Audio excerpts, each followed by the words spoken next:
সরাসরি হাজরা মোড়ের ছবি দেখাবো আপনাদের। দিদির হস্তক্ষেপ চাই। দিদি দেখুন, দিদি তো বলেছিলেন ডাবল ডাবল চাকরি দেবেন, তো দিক দিদি। আমরা 10 বছর বঞ্চিত, 10 বছর। আমরা আজকে 552 দিন বসে আছি, দিদি তাও দেখতে পাচ্ছে না। আমি উত্তর 24 পরগনা জেলার ছবি দেখাবো। কার্যত হুলুস্থুলুস কাণ্ড, কার্যত একটু দূর থেকে কার্যত হুলুস্থুলুস কাণ্ড, এবং এই মুহূর্তে প্রিজন ভ্যানে তোলা হচ্ছে এবং আরো একবার শুয়ে আছে, কার্যত শুয়ে আছে। দেখো, মুখ্যমন্ত্রীর বাড়ির সামনে এভাবেই শুয়ে আছেন আন্দোলনকারীরা। আমি তাদের কাছে যাবো, তাদের মুখ থেকে আমাদের লাশ নিয়ে যাবে দিদি, তাই জন্য আমরা শুয়ে আছি। আমাদেরকে এমনি জ্যান্ত অবস্থায় তো চোখে দেখতে পাচ্ছে না, মৃত অবস্থায় নিয়ে যাচ্ছে পুলিশ। কার্যত পুলিশ যারা একদমই চ্যাংদোলা করে কার্যত পুলিশ তুলে নিয়ে যাচ্ছেন, এবং সেই মহিলা যারা চাকরি প্রার্থী, যারা মহিলা চাকরি প্রার্থী মুখ্যমন্ত্রীর বাড়ির সামনে এসে বসেছিলেন, এবং সেইখানে তাদেরকে রীতিমতো চ্যাংদোলা করে তুলে নিয়ে যাওয়া হচ্ছে, এবং চ্যাংদোলা করে রীতিমতো তাদেরকে তুলে নিয়ে যাচ্ছে কলকাতা পুলিশ। কার্যত মুখ্যমন্ত্রী বাড়ির সামনে 15 মিনিট ধরে রীতিমতন অবস্থান বিক্ষোভ করছিলেন। ইতিমধ্যে শুয়ে পড়েছেন রাস্তায়, কালীঘাটের রাস্তায় শুয়ে পড়েছেন আন্দোলনকারীরা। তাদেরকে নিয়ে যাওয়া হচ্ছে প্রিজন ভ্যানের দিকে, এবং এখনো অনেকে বসে আছেন, স্লোগান দিচ্ছেন। কেন আমাদের 10টা বছর নষ্ট হয়ে গেছে। 2014 সাল থেকে আমাদের এইভাবে ঝুলিয়ে রেখেছে। আমরা কি মানুষ না? আমরা MA BEd ডেট সবকিছু পাস করেছি, এবং আমরা আমাদের যোগ্যতা দিয়েছি। তারপরেও কেন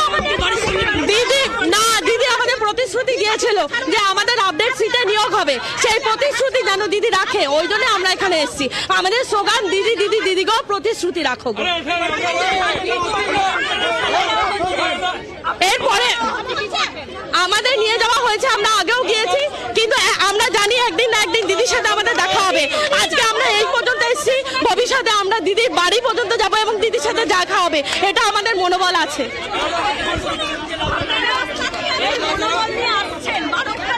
আমরা দীর্ঘদিন ধরে আমাদের যন্ত্রণার কথা জানাচ্ছি। আমরা বাড়িতে বসে কি করব? আমাদের তো আমাদের যন্ত্রণা আছে না, আমাদের পরিবার আছে, তারা তো সব ভেসে গেছে, আমরাও ভেসে গেছি। আমরা যোগ্য, তাহলে MA BEd ডেট পাস করা কি কোনো ভ্যালু নেই? ভাবেই তুলে নিয়ে যাওয়া হচ্ছে সেই ছবি আবারও একেবারে কলকাতা পুলিশ কার্যত মুখ্যমন্ত্রীর বাড়ির সামনে থেকে এই অবস্থান বিক্ষোভ হঠাতেও তাদের মিনিট 20 সময় লেগে গেল। কারণ চাকরি প্রার্থীরা আজ তারা মুখ্যমন্ত্রীর সঙ্গে দেখা করবেন। মুখ্যমন্ত্রী অনেকবার প্রতিশ্রুতি দিয়েছেন, কিন্তু তাদের কিছু চাকরির করা হয়নি। তারা 2014 সাল থেকে বঞ্চিত, এবং ইতিমধ্যেই তারা 552 দিন বসে আছেন। ধর্মতলার ধর্ণা মঞ্চে তারা বসে আছেন 552 দিন, এবং সেই পরিস্থিতিতে দাঁড়িয়ে আজ তাদের দেওয়ালে পিঠ থেকে গেছে, এবং সেই কারণেই তারা এভাবেই বসে একেবারে মরিয়া হয়ে মুখ্যমন্ত্রীর বাড়ির সামনে তারা বসে আছেন। বসে পড়েছিলেন, রাস্তায় শুয়ে পড়ে বিক্ষোভ দেখিয়েছেন, এবং এই মুহূর্তে তারা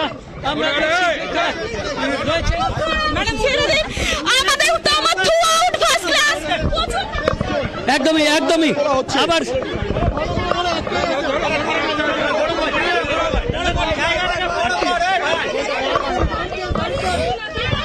এই মুহূর্তে দেখছো যারা শেষ আরেকজন যারা ছিলেন, এবং তাকেও তুলে নিয়ে যাচ্ছেন, যিনি সবাইকে যারা এসেছিল প্রায় 100 জনেরও বেশি এই আন্দোলনকারী তারা এসেছিলেন, তাদেরকে ইতিমধ্যেই আটক করা হয়েছে, প্রিজন ভ্যানে তোলা হয়েছে। তাদেরকে আবার চ্যাংদোলা করে আরো একজনকে চ্যাংদোলা করে তুলে নেওয়া হলো প্রিজন ভ্যানে, এবং সেই ছবি আপনাদেরকে দেখা হচ্ছে। প্রিজন ভ্যানে করে আন্দোলনকারী মহিলা যারা ছিলেন তাদেরকে নিয়ে যাওয়া হলো, এবং এতদিন তারা হাজরা মোড়ে বিভিন্ন জায়গায় বিক্ষোভ দেখিয়েছেন, এবং সেই বিক্ষোভের ছবি কলকাতা পুলিশ আজ হাজরা মোড়ে, বিশাল পুলিশ বাহিনী ছিল হাজরা মোড়ে, কিন্তু তারা রুট বদলে তারা চলে আসে একেবারে মুখ্যমন্ত্রীর বাড়ির কাছে, এবং আমাদের একটাই কথা যে আমাদের আপডেট সিটে নিয়োগ দিতে হবে। কমিশনের রুল তো একটাই ছিল, এই ট্রিবিউনাল কেন মানবে না? এই ট্রিবিউনাল কেন মানবে না? কেন ওরা চাকরি দেবে না? আমাদের কেন ওনাকে দেখাতে এসেছি আমরা এতদিন, 10টা বছর কম নয়। উনি একজন মানুষ, উনি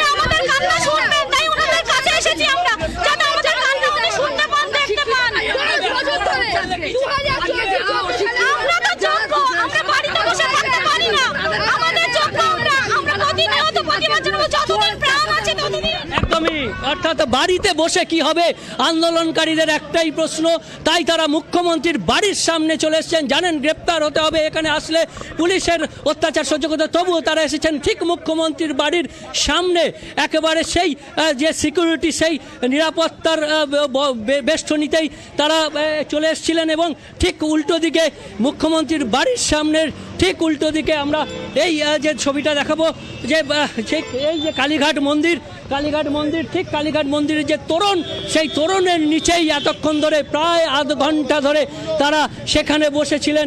এবং সেখান থেকে পুলিশ, কলকাতা পুলিশ আজ হাজরা মোড় এবং মুখ্যমন্ত্রীর বাড়ির সামনে দু জায়গাতেই মোতায়েন ছিল। তাদের প্রাথমিকভাবে কর্মসূচি হাজরা মোড়ে থাকলেও তারা রুট বদল করে শেষ পর্যন্ত চলে আসে এই কালীঘাটে। ঠিক মুখ্যমন্ত্রীর বাড়ির সামনে আমরা দাঁড়িয়ে রয়েছি এবং আরও একবার দেখাবো ঠিক তার থেকে একেবারে উল্টো দিকে কালীঘাট মন্দিরের যে তোরণ রয়েছে, সেই তোরণের নিচে তারা বসে থাকেন। এবং সেই মহিলা চাকরি প্রার্থী, পুরুষ চাকরি প্রার্থী যারা ছিলেন, সেই আপার প্রাইমারি চাকরি প্রার্থীদের বেশিরভাগই মহিলারা ছিলেন এবং তাদেরকে এই মুহূর্তে পুলিশ আটক করে তাদেরকে প্রিজন ভ্যানে করে লালবাজারে নিয়ে যাওয়া হয়েছে। কিন্তু তারা আন্দোলনকারীদের একটাই দাবি যে 2014 সাল থেকে তারা বঞ্চিত এবং এখনো পর্যন্ত বারবার প্রতিশ্রুতি মিলেছে, তাই একেবারে মুখ্যমন্ত্রীর কাছে তারা বার্তা দিতে চান।